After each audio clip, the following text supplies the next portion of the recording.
পথ নিরাপত্তা সপ্তাহ পালন হলো ইসলামপুর পুলিশ জেলায়। এদিন ইসলামপুর শহরের মুক্ত মঞ্চে একটি অনুষ্ঠানের আয়োজন করা হয়। এদিনের ওই অনুষ্ঠানে উপস্থিত ছিলেন রাজ্যের মন্ত্রী গোলাম রব্বানী, ইসলামপুর থানার পুলিশ জেলার পুলিশ সুপার জবি থমাসকে, ইসলামপুরের মহকুমা শাসক প্রিয়া যাদব, অতিরিক্ত পুলিশ সুপার সহ অন্যান্য আধিকারিকরা। এদিন বিভিন্ন স্কুলের ছাত্রছাত্রীদের নিয়ে একটি শোভাযাত্রা বের করা হয়, যেখানে সাধারণ মানুষকে বিভিন্ন বিষয়ে সচেতন করা হয়। তার পাশাপাশি একটি মুক্ত মঞ্চে একটি সচেতনতামূলক নাটকেরও আয়োজন করা হয়। সব থেকে বেশি লোকের মৃত্যু হয় অ্যাক্সিডেন্ট, আর ও অ্যাক্সিডেন্ট ম্যাক্সিমাম কার সঙ্গে হয়? টু হুইলার সঙ্গে, বাইক। আর বাইকে যারা হেলমেট পরে থাকে তাদের অবস্থা ঠিক থাকে একটু, যারা হেলমেট পরে না তাদের স্পট হয়ে যায়। কিন্তু উনি আরেকটা কথা জোর দিয়েছিলেন যে শরীরের যদি কোনো অংশ খারাপ হয়ে যায় আমরা এক্সরে করি, সিটি স্ক্যান করি, এমআরআই করি, অনেক কিছু করি, ডক্টরের কাছে যাই। কয়েক ডক্টর থেকে উপরে আবার এমডি এমও থেকে উপরে আবার স্পেশালাইজ ডক্টর থেকে আবার চলে গেলেন কোথায়? কলকাতা, দিল্লি। কিন্তু অল অফ এ সাডেন যখন কারো মৃত্যু হয়ে যায়, কেন মৃত্যু হয়? কয় পয়সার দাম লাগে হেলমেটটা? কয় টাকা? হেলমেট না পরে আমরা বাইক চালাই। আর বাইকে কার বেশি মৃত্যু হয়?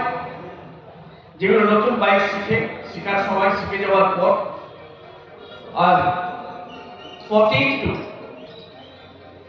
24 years, 22 years, 23 years বয়সে, এই বয়সটা আমরা ক্রস করেছি। একবার আমার সঙ্গে আমি বেঁচে গেছিলাম, আমি ইসলামপুর একজন শিক্ষক, আমার একজন শিক্ষক বন্ধু বসে আছেন নিচে, বিপ্লব দা। তো আমরা একবার পিকনিকে যাচ্ছিলাম, নতুন বাইক ছিল, নতুন শিখেছিলাম। বাইকের স্পিড 40, 60, 70 যখন হয়ে গেল বাইকটা সামাল দিতে পারছি না। আর আমার পিছনে আরেকটা শিক্ষক ছিল, আমার মুখলিস সাহেব। নতুন নতুন বাইক শিখেছিলাম, তখন অ্যাক্সিডেন্টের এক্সপিরিয়েন্স ছিল না, যার জন্য ওই এক্সপিরিয়েন্সটা আমার অত কাজে লেগেছিল। এদিক দিয়ে বাস, ওই দিক দিয়ে ট্রাক, মাঝখানে আমরা একদম যদি এলামেলা হয়ে দুজনে স্পট হয়ে গেছে। বাইকটা কন্ট্রোল করলাম, কন্ট্রোল করে তারপরে আমরা যাওয়া স্টার্ট করলাম। আমার বক্তব্য, আমাদের বাচ্চারা আছে, মেয়েরা আছে, আর লোকজন আছে। আজকে এসপি সাহেব আই চেকআপ ক্যাম্প রেখেছে। আর আমাদের জন্য, আমাদের সেফটি সিকিউরিটির জন্য পুলিশ সবসময় মোতায়েন থাকে। একটা দুর্ঘটনা ঘটেছিল আগে, দুজন পুলিশকে ফাইরিং করা হয়েছিল, ইনজোর্ড হয়েছিল, কিন্তু পুলিশকে আজ স্যালুট জানায়। উইদিন 24 আওয়ার্স দুজনকে ধরা, একদম এনকাউন্টার হলো, একজন ধরা পড়লো, আর একজন ওর সঙ্গে ছিল, ধরা পড়েছে। পুলিশ আমাদের সবসময় মোতায়েন থাকে। Safe drive, safe with, safe life, এই যে লেখা আছে, এটা কে করেছিলেন? আমি নতুন মন্ত্রী হয়েছিলাম 2016-তে। তখন আমাদের মাননীয় মুখ্যমন্ত্রী মমতা বন্দ্যোপাধ্যায় উনি নাম দিয়েছিলেন এটা সেফ ড্রাইভ, সেফ লাইফ। সেদিন থেকে স্টার্ট হয়েছিল, অন্য রাজ্যে কোনো জায়গায় পাওয়া যায় না। এই কোটেশনের ফাউন্ডার কে? আমাদের মুখ্যমন্ত্রী মমতা বন্দ্যোপাধ্যায়। আজকে এই কোটেশনের জন্য অনেক লোক যখন এই স্পিডটা দেখে, স্পিডটা বেড়ে যায়, কোনো রাস্তায় যদি কোনো হোর্ডিং দেখে নাই সেফ ড্রাইভ, সেফ লাইফ, তোমার মনে পড়ে যাবে না স্পিডটা একটু আমাকে কম করাতে হবে।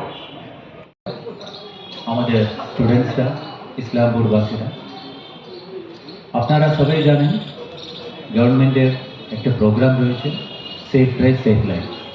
এটা আমরা লাস্ট 8 বছর ধরে চলছে। আমাদের মাননীয় মুখ্যমন্ত্রী ম্যাডামের নির্দেশে 2016-এ এটা আমরা স্টার্ট করেছি, আমাদের গভর্নমেন্ট স্টার্ট করেছে। লাস্ট 8 ইয়ার্স আমাদের অনেক অ্যাচিভমেন্ট হয়েছে, অ্যাক্সিডেন্ট দিকে হয়, ইনফ্রাস্ট্রাকচার দিকে, সব দিকে we have achieved a lot, কিন্তু স্টিল আমাদেরকে অনেকটা অ্যাচিভ করতে হয়।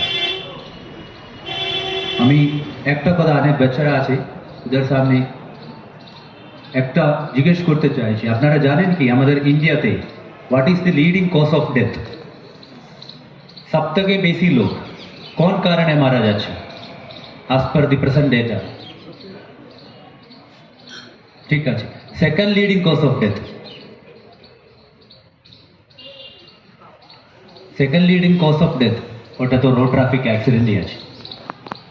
আমরা ভাবছেন ক্যান্সারের লোক বেশি মারা যাচ্ছে, আমরা ভাবছেন অন্যান্য রোগের লোক বেশি মারা যাচ্ছে।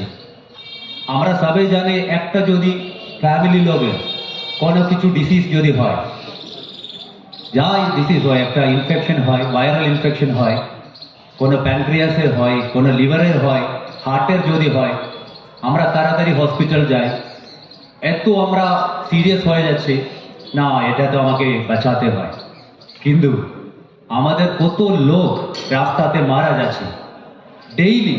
এখন এই প্রোগ্রাম শুরু হচ্ছে মোটামুটি 2:30টার সময়, 2:30, এটা আধা ঘন্টার মধ্যে কতজন মারা গেছে অলরেডি পুরা ইন্ডিয়া।